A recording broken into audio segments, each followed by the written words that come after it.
Hey, it's Chris, the Supply Chain Doctor, and host of Supply Chain is Boring, bringing insight into the history of supply chain management and exposing you to some of the industry's thought leaders and driving forces.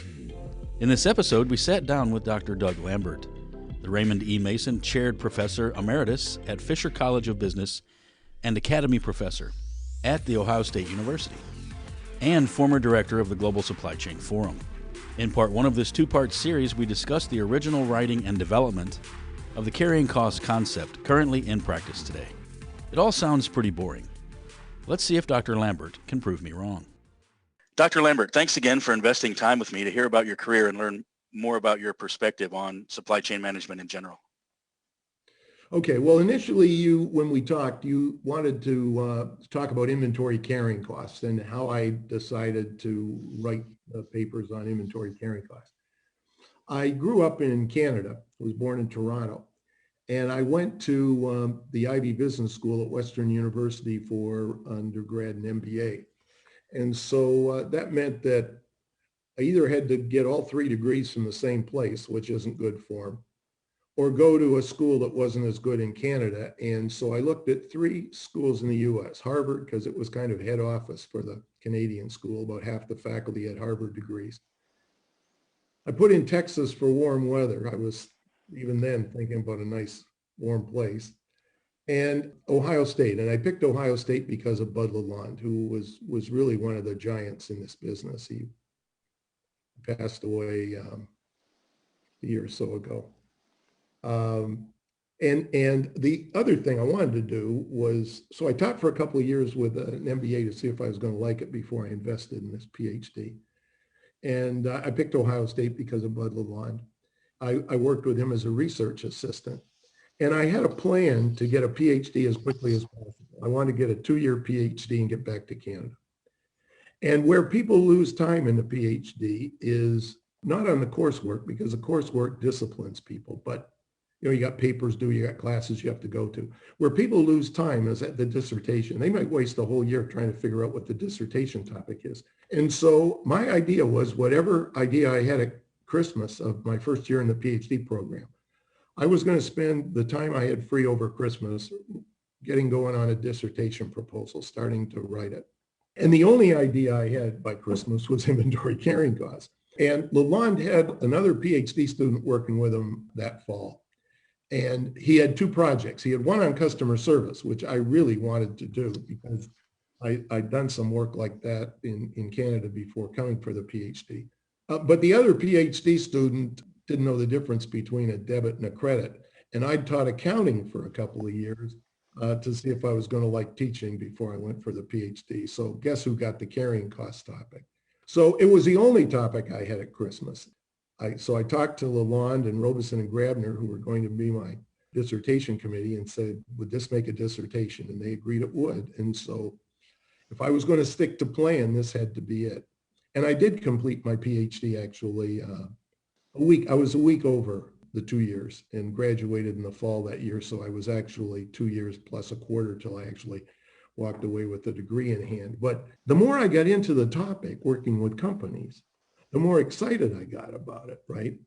And because they thought it was useful.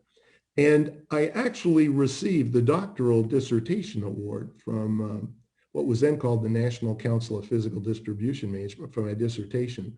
And it was one of the 2 in the whole history of the organization.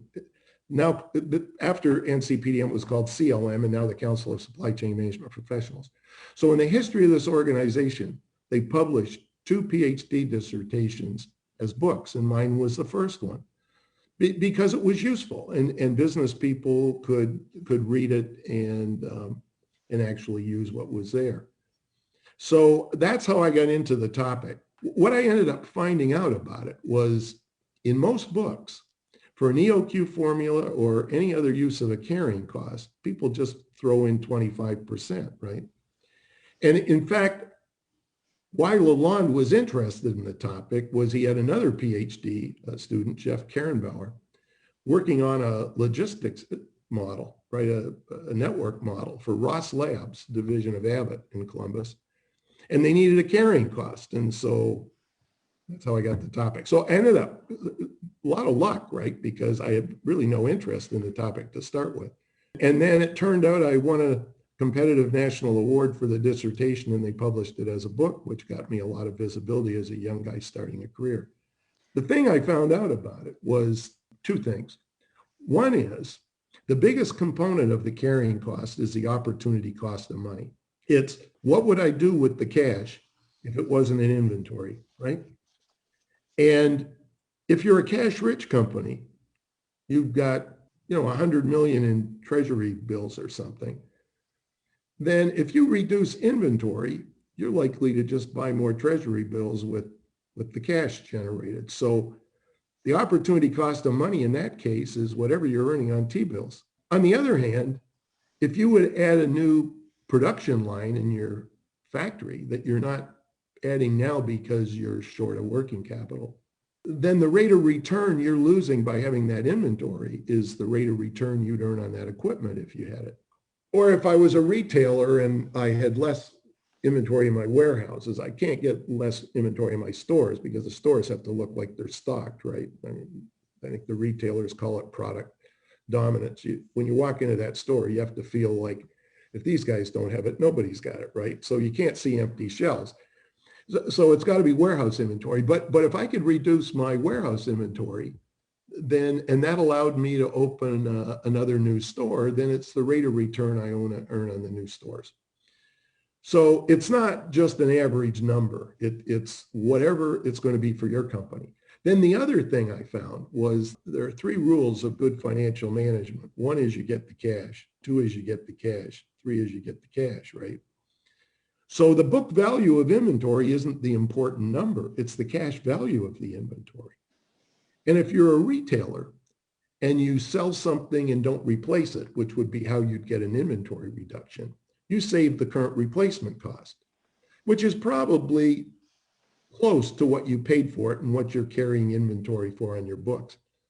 And if it's a raw material in a manufacturing environment or a component part, and you reduce component part inventories, you buy less this month than you're going to need to get those inventories down, then at the end of the month or 60 days from now, whenever you pay the bill would be less and cash would go up by the bill you didn't pay, right? But where this gets more complicated is that every manufacturer overstates the value of inventory from a cash standpoint because they full cost. They put all these overhead costs in that have got nothing to do with making a unit of product, right? Now, again, think about this. If you're somebody who wants to either increase or decrease inventory, and you're a manufacturer, and you're not General Motors. I mean, if you're General Motors and you want to reduce inventory, you have a fire sale, right? You offer $5,000 discounts, free financing, right? And the classic was that summer. It was a number of years ago now when Wagner was still running GM, where they made everybody in this great land a GM employee for the summer. Anybody in the US could buy a new GM car for employee cost because they had so many cars in inventory, right? They built these cars nobody was buying. And so they sold the cars. They lost something north of $1 billion that quarter. And then it was a shock to them the next quarter that sales were off 25% on the new models. Like people who just got out and bought a new car during the summer were going to line up and buy another one because they'd made a model change, right? I mean, you just wonder why there was no institutional learning in that industry. The sad thing was the board didn't fire Wagner. It was the government when they bailed them out, right? So if you're not General Motors and you're not going to have a fire sale to get an inventory reduction, what do? You make less this month than you're going to sell. I mean, mostly every month you'll make what you're going to sell, right? You try to do that. You might make more, you might make less, but the point is you try to make what you're going to sell. And so this month, if we're trying to get our inventory down by $10 million, we'll make $10 million less product. Now, those product costs are made up with costs like security guards on the factory gate. Security guards, the fence you got around the factory, the chain link fence with the barbed wire on the top and the security guards in the gate, have got nothing to do with how much product you make in that factory. They've got everything to do with how important you think it is to protect what is going on in that factory, right? So you tend to see more offenses around factories in South America than you do in the US. But those security guards get paid every month, regardless of what you make in a factory. And yet those costs, along with the plant manager's salary and a whole lot of other fixed costs, get spread across units like they're variable costs, right? If you're on a standard cost system, you estimate ahead of time how many units you're going to sell. And then you spread all these fixed costs across units. Treat them like they're variable costs, but they're not, they're period costs. And so if you make less units this month, you paid the security guards what they always get paid per month, right? The full amount. But you've only got inventoried a portion of that. Inventoried or in cost of goods sold because you made fewer units this month. So what happens to the money you paid that isn't accounted for in inventory or cost of goods sold? It's a journal entry adjustment to cost of goods sold. You jack it up by the overhead that's underabsorbed, right? They call it underabsorbed plant overhead. So it would be fixed costs related to machinery. It would be the plant manager's salary. It would be the security guards at the gate. So then, if I'm a high fixed cost operation, maybe only 50% of my product costs are variable, which means if I reduce inventory by $10 million, I'm only going to free up $5 million. And it's important to understand that because presumably you'd work harder to get a $10 million reduction than you would a $5 million reduction, right? And it gets even worse than that because labor might be a variable cost when I'm figuring out how profitable my customers are or how profitable my products are. And the idea there is that I might have 1,000 people working in my plants, but they're not a variable cost. They're a step fixed cost, except the steps are small. And so if I stop selling to Walmart or if I stop selling certain SKUs, I can let some employees retire, leave for better jobs. My labor force will come down and I may actually save those costs. So treating them as variable costs in that sense is not a mistake. But in the case of the one-time inventory reduction, it's a big mistake because the labor cost isn't saved. I mean, I was in Izmir, Turkey, a dozen years ago and visited a Hugo Boss plant. And they had this fleet of vehicles to bring people in to work in that operation. It was a cut and sew, high labor content operation. Very low turnover those because these were good jobs. And the Turkish government said, you can work them more than 40 hours a week if you like. Of course, you pay them for it, but you can't work them less than 40 hours. They get paid for it whether they work it or not, right? So even in Turkey, labor wasn't a variable cost. So if we make less product this month than we send the plant home at noon on Friday, we don't save that labor cost at all. And so now we're down to variable cost of material, variable packaging costs, electricity to run the machinery, and maybe we save some maintenance costs if we're not running it Friday afternoon. But the point is, inventory from a cash standpoint in every manufacturing company in America is overvalued. And I think people work too hard for inventory reductions for the cash they're actually freeing up. Inventory is a big part of supply chains. That's why people tend to focus on it. But you run real lean and then you see empty shelves like we did with the paper towels and COVID, right? It would seem to me that paper towel operation, I mean, is probably not a high labor cost operation. It's probably high fixed cost to start with.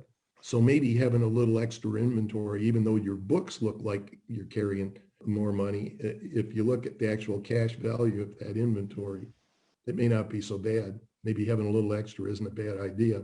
So those are the two things, what's the opportunity cost of money? So again, if you're a cash rich company, you got all kinds of money in the bank, getting a little more cash from an inventory reduction isn't going to bring you much income. And so if you're using 25% as a carrying cost, man, you're really overstating it. And if you're applying it to full cost of the inventory value, wow, then you're really wrong. So your objective with your, what do you call it, a thesis, or what was it? Well, it was to, first of all, understand what were the components of inventory carrying costs. And the big part of it is getting the cash value of the inventory right and determining the opportunity cost of money. Now, the other things like insurance, taxes, obsolescence, damage, relocation costs because you got inventory in the wrong place, right? So you got bathing suits in Ohio and it's now the fall, so you ship them to Florida so you can sell them at full price, that kind of relocation cost. Typically, those costs are 1, 2, 3, maybe 4%. And the big one was when capital was in short supply, was the opportunity cost of money, because you might have a hurdle rate in the company of 15 or 20% on new investments. Well, that's an after-tax hurdle rate. All the trade-offs you're making with inventory are before tax. So you have to take that after-tax cost of capital hurdle rate and divide it by 1 minus the marginal tax rate. And so if your marginal tax rate was 50%, then that 15% hurdle rate becomes 30 cost of money for inventory, or 40 if it's 20% cost of capital you're looking for in a company. But those were in the days when money was in short supply, right?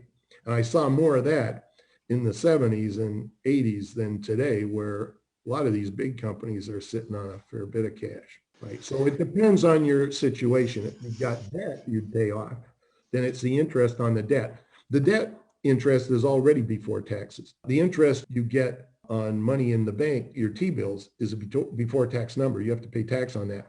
But the minimum acceptable rate of return on new investment that companies ask you to want to get if you want to make an investment, that's an after-tax rate, because what they have to do is look at cash flows over a period of time and discount them back to a net present value, including the tax implications of depreciation. So that's another mistake oftentimes people make, is they don't convert that cost of money to a before tax cost of money, because everything you're trading off with, it's set up in the plant, setups in the plant, transportation costs, those are all pre-tax numbers. I mean, you don't get your freight rates quoted to you after taxes. Now, Doug, you did this in 1975, 76. You started this, is that? Well, I actually started it in the fall of 73 as a PhD student, and Okay. finished it up in 75. That was my PhD dissertation. And we worked with half of the, well, actually 7 on helping them develop a carrying cost. Drackett Products division of Bristol Myers in Cincinnati, Ross Labs division of Abbott in Columbus, Heinz in Pittsburgh, Ralston Purina in St. Louis. Oh, and then Hooker Chemical had one process company in there. It's interesting. This was over 40 years ago, and you're talking about it like it was yesterday. Well, the interesting thing about it is my mentor always used to say, work on a research project, you can put a presentation together and present to executives, right? Because college professors don't pay you to present, business people will, right? If you do a presentation in their company or they invite you for one of their meetings as a keynote, then you get paid well. And so I was lucky. This was not a topic I'd have picked, right? But if I was going to stick to my plan to graduate in 2 years, it was the only idea I had at Christmas, and I was going to lose time if I didn't move forward on it. I wasn't stupid about it, though. I asked my mentor and the 2 other committee members if they thought it would make a dissertation topic. They said it would. But over the years, as I've taught logistics programs for companies, there's always the session on inventory carrying costs. It's still something people care about. It's a key part of the APICS body of knowledge, which you're familiar with in all programs, CSCP, CLTD, and CPIM. I talk about it in every class. We have examples of how, you look at transportation costs and timing. And we always give the example of cost. I'll make up the numbers, Doug. It costs $1,000 to ship it via air from Asia, or you can put it on a ship and coming air, it'll take a week. Put it on a ship, it'll cost you $100, but it'll take a month. And most people look at the numbers and they say, okay, we'll put it on the ship, it'll be cheaper. What they fail to realize is that carrying cost component. That's a big factor. I guess you call that the transportation. Yeah, well, and I guess if these are things you're buying that are completed products, or their products components that are going into something you're making, whatever you're paying for them is the cash value of them. So it's harder for companies when they're looking at the carrying costs of what they've manufactured and are selling, because they look at the book value, which isn't the cash value at all. As we said before, it's overstated because of all these fixed costs we've added on, and that if you have an inventory reduction, you don't save those fixed costs. They simply show up as under absorbed plant overhead, and you jack up cost of goods sold by the those costs that weren't covered in inventory or units sold. So you don't free it up in cash, and it's important to recognize that. But you're right. I mean, and I guess the other thing is you wonder how many times when people go offshore looking at lower labor costs, they've really considered all of the costs, right? Yeah, that's a key theme for what we talk about in class. But for any APIC students listening, basically there's three components. You've talked about them, and they're in your paper for all three bodies of knowledge: storage costs, capital cost, and the risk cost. Now, in your paper, you talk about inventory service costs, which I think is taxes and insurance as well, but that's a part of the risk. In most of the world, taxes is a non-issue. That's an American phenomenon where you pay ad valorem property taxes on inventory. I can remember there was a time when in California, this is when I was a PhD student, California would charge those taxes based on inventory on a particular date. And so what companies would do is they'd send their inventory on vacation. They'd put it in trailers and ship it in Nevada, or put it in a ship and send it out in the Pacific. So it wasn't there during that date. And therefore they paid lower taxes. But I think the government finally figured it out and based it on average inventory. Well, I think it's interesting just to have found you. As I said, you didn't create the concept. I looked at your research, and you said it'd been around for 10 years, probably back to the 60s. But what you did is kind of formalized it and created those categories. So that's pretty impressive. Well, the other thing about the warehousing costs is the distinction between public warehouses where they charge you for storage and handling, and a company-owned warehouse. The majority of the costs are going to be fixed. So the only costs you're interested in are the ones that are going to vary if you have more inventory in that warehouse or less inventory. I suppose if the warehouse gets crowded, it might create complications for picking and require higher labor costs. But if you're reducing inventory and you're spending overtime in the warehouse, and you eliminate that warehouse or that overtime because the warehouse isn't chock full of product and it's easier to pick, then that labor cost would be saved. But the public warehouses make it easy for you because they charge you for the storage and handling. And it's only the storage component that goes into carrying costs. The handling you pay on every unit that moves through the place. This concludes the carrying cost discussion with Dr. Doug Lambert.